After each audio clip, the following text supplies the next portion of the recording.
Assalamualaikum warahmatullahi wabarakatuh. Kembali ke channel saya Indonesia, channel yang membahas tentang fakta-fakta sosial, masalah lingkungan yang dibingkai dalam agama, dan terutama soal jamaah tablik.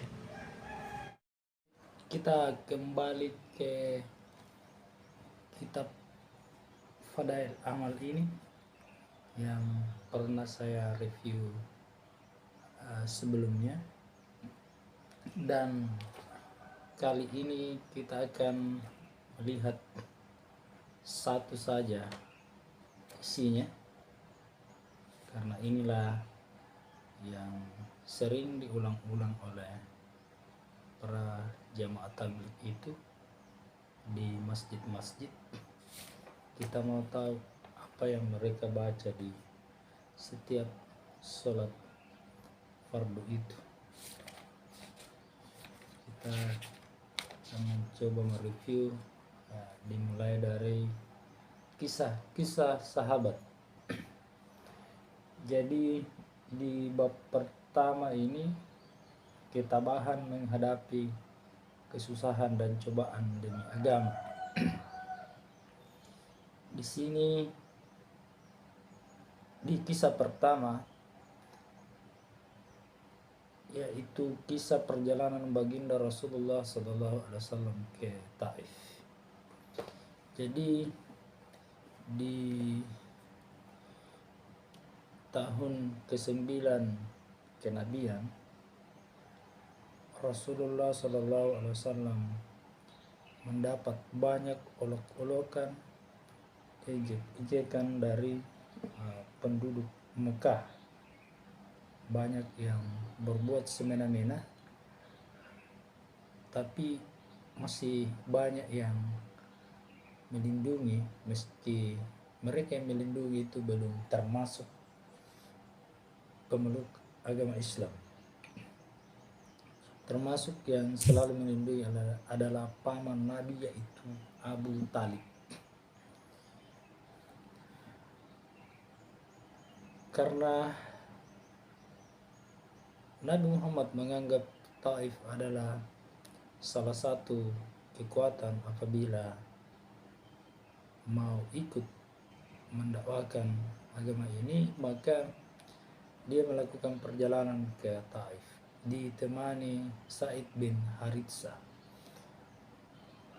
Taif ini sekitar 120 km dari Mekah. Namun apa yang terjadi sampai di sana, mereka atau beliau Nabi ini mendapatkan penolakan.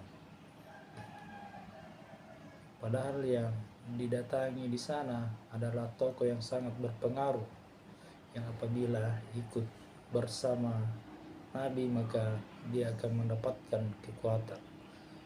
Yang didatangi itu adalah Abu Kusal, Abu Jalail, dan Habib.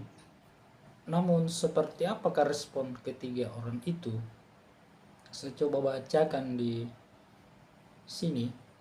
Salah seorang di antara mereka berkata, "Oh, kamu ke orang yang diutus oleh Allah sebagai nabi?"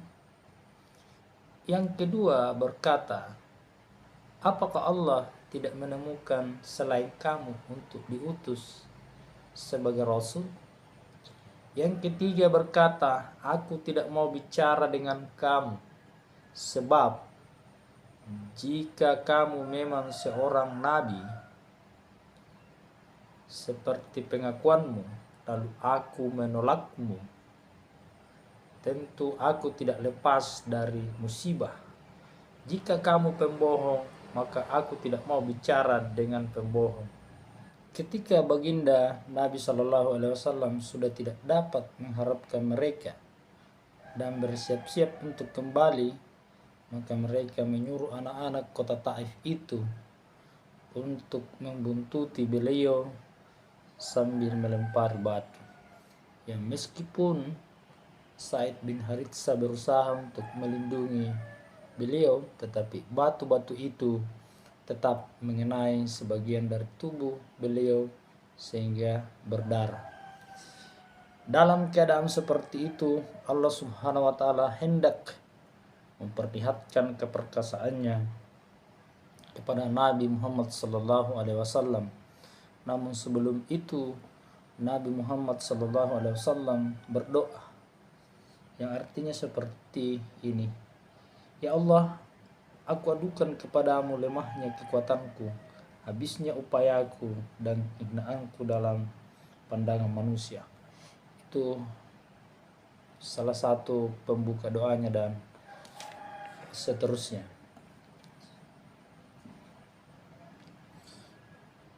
Allah Subhanahu wa taala, penguasa seluruh alam, pun memperlihatkan keperkasaannya dan mengutus malaikat Jibril alaihissalam untuk datang memberi salam kepada beliau dan berkata, Allah Subhanahu wa taala mendengar ucapanmu dan jawaban kaummu, dan dia mengutus kepadamu malaikat penjaga gunung agar siap melaksanakan apapun perintahmu kepadanya. Malaikat penjaga gunung itu pun siap melaksanakan apapun perintahmu padanya. Apapun yang engkau perintahkan, aku akan laksanakan. Bila engkau sukai, akan kubenturkan gunung-gunung yang ada di sekitar kota ini, hingga siapa saja yang tinggal di antaranya akan hancur binasa. Namun apakah Nabi Muhammad mengiyakan itu? Nabi Muhammad dengan hati yang teguh, hati yang lapang, menolak permintaan malaikat itu dan berkata, aku hanya berharap kepada Allah Subhanahu wa taala, seandainya saat ini mereka tidak menerima Islam, semoga kelak di antara keturunan mereka akan lahir orang-orang yang menyembah dan beribadah kepada Allah Subhanahu wa taala. Luar biasa sabarnya, dan terbukti sekarang kota Taif itu sekarang memeluk agama Islam. Nah, apa fadilah dari kisah ini? Di sini saya bacakan. Demikianlah akhlak baginda Nabi Shallallahu Alaihi Wasallam yang mulia. Kita mengaku sebagai pengikutnya, namun kita sedikit kesulitan atau celaan menimpa kita langsung marah, bahkan menuntut balas seumur hidup. Kesoliman dibalas dengan kesoliman, sambil kita terus mengaku sebagai umat baginda Nabi Shallallahu Alaihi Wasallam.